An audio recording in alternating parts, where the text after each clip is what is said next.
So a lot of activity in the NBA over the last 24 hours, an injury, a trade, and more. We will discuss all of it. Also, a player that I think the Sixers should keep an eye on. Let's break it down. Perfect, perfect, perfect.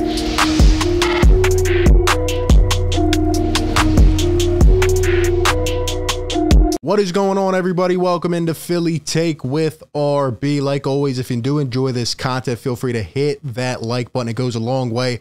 Helps us out more than you realize. Helps us continue to do what we love to do. So hit that like button. It's free. And subscribe to the show. Be sure to hit that little bell so you don't miss any of the upcoming content. We will be breaking everything down. I cannot wait to get into training camp. But another long, boring August day. But wait.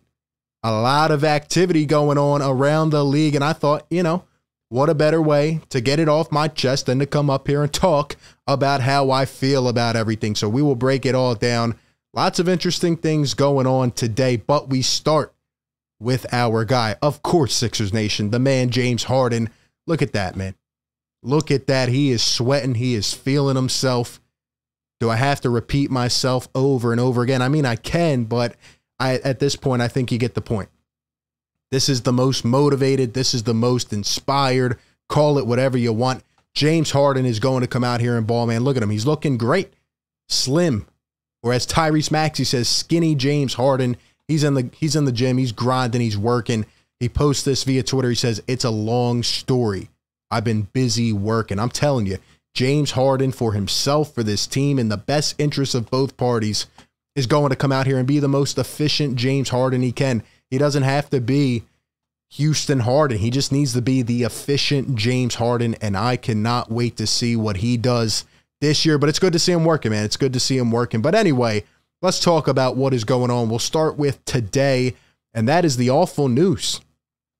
According to Woj, that Thunder 7-footer, that's the number 2 overall pick, Chet Holmgren, will miss the 2022-23 season with a Liz Frank injury to his right foot. Just hearing that phrase just gives me nightmares, terrible memories. Holmgren, the number 2 pick in the 22 NBA draft, suffered the injury in a Pro-Am game in Seattle on Saturday. Man, and it wasn't just any game. It was the crossover, the tournament held by Jamal Crawford in Seattle. What a worse way. I mean, is there a worse way to go down? I mean, what a terrible, terrible timing type of thing just a couple weeks before the season. Now, I will say this. I don't feel bad for the Thunder. I don't feel bad for their fans. Here's why. Because Sam Presti essentially is doing everything that Sam Hinkie tried to do and taking it to a level 10 times higher than what Sam Hinkie did. And yet there's no repercussions, nothing. I mean, this guy has like 35 draft picks stacked over the next 6 years. And now, I mean, there's even more of a reason to probably tank again. They had a great draft this year, 3 first-round picks. Now their top guy isn't even going to play a single minute this year. And who knows? They might try to lose again and stack up a couple more picks. And who knows what their plan is. But this is just terrible timing for them. In terms of Chet Holmgren, I do feel bad for him. I feel bad for the kid. You know, it sucks. It sucks for him. Couple weeks before you're playing in a game. By the way, that crossover tournament, a game where, you know, people are camping out overnight. People camped out 24 hours in advance to see this thing because LeBron was there. All the hype. Everybody was there. The celebrities. And yet they only played the game for a quarter and a half because of condensation on the floor. They had to cancel it early. Crawford had to make the decision. And I think like right before he did that, Chet Holmgren, a one-on-one play, LeBron's on a fast break. He's driving it down the floor, and Chet Holmgren tries to get in front of him. LeBron goes up. Holmgren contests just a little bit, comes down a little awkward. He limps off running, and, you know, they do tests the next couple of days, and now he has an injury. He's out for the whole year. The injuries nowadays are crazy. I feel bad for the kid, but Thunder fans, I will leave you with a note of optimism coming from a Sixers fan, okay? Here's a list from Adrian Wojnarowski. Says Holmgren joins a list of high draft picks who lost their rookie years to injuries, including Joel Embiid, Ben Simmons, and Blake Griffin. 2 Sixers on that list. I know your pain.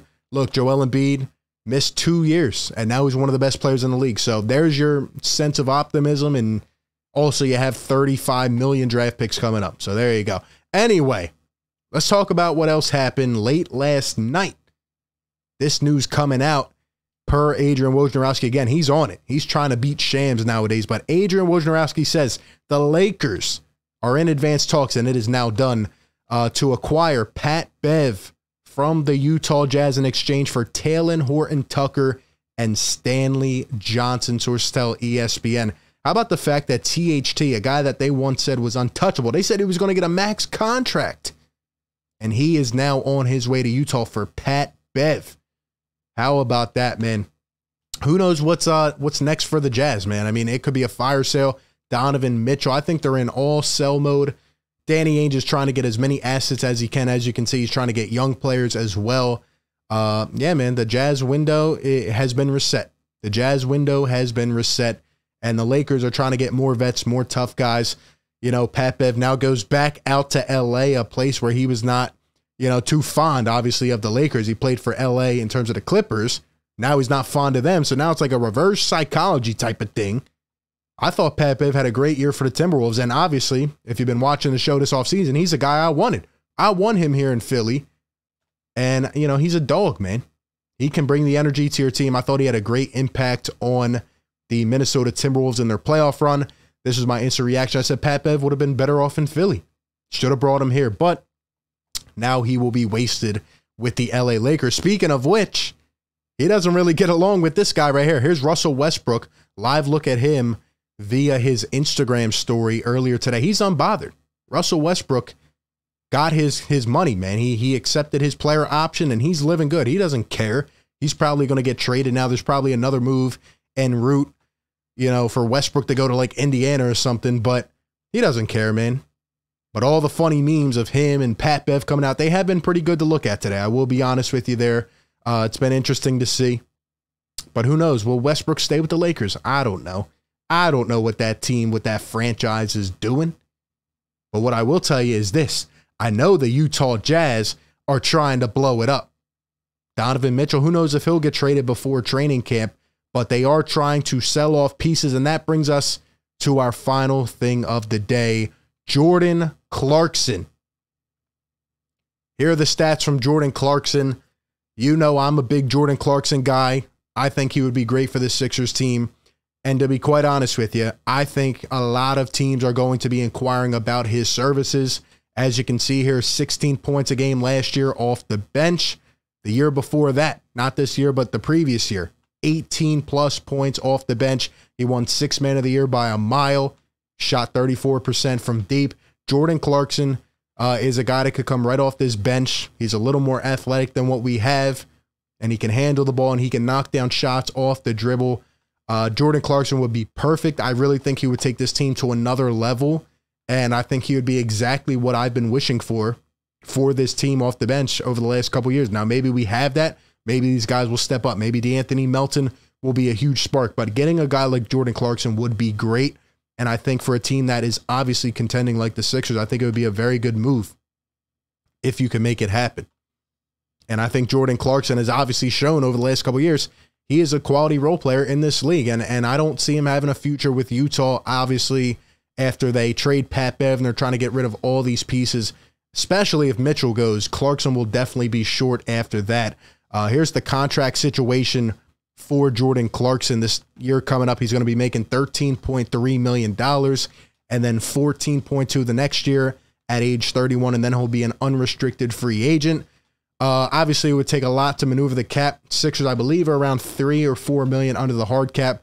And obviously, with Harden taking the pay cut, you would have to probably throw in like a Korkmaz, a Thibault, and hopefully make the salaries work. It would definitely take some maneuvering there and some manipulating. But if anybody could get it done, I think it's Daryl Morey, if feasible. I know it definitely comes close, and obviously the Sixers, are right under that cap apron. But if there's a way to get Jordan Clarkson, I do think a lot of contenders will be calling about his services, and I think he makes any contending team a whole lot better. A lot of people don't really believe in him that much. I think he's great. I think when you look at six men around the league, I think Jordan Clarkson is right up there at the top. I think he has shown his capabilities. And obviously he wasn't off to a great start in his career, but he's bounced around different places and he also has that experience. He's been along the journey, and I think he would come right in and fit perfectly here in Philadelphia. So definitely a guy to keep your eye on if the Sixers, maybe during the season, look at a guy like Jordan Clarkson and can bring him over this way. I think it would make our bench a whole lot better, because even though people are on the hype train, I'm still a little bit cautious. But we will see what happens.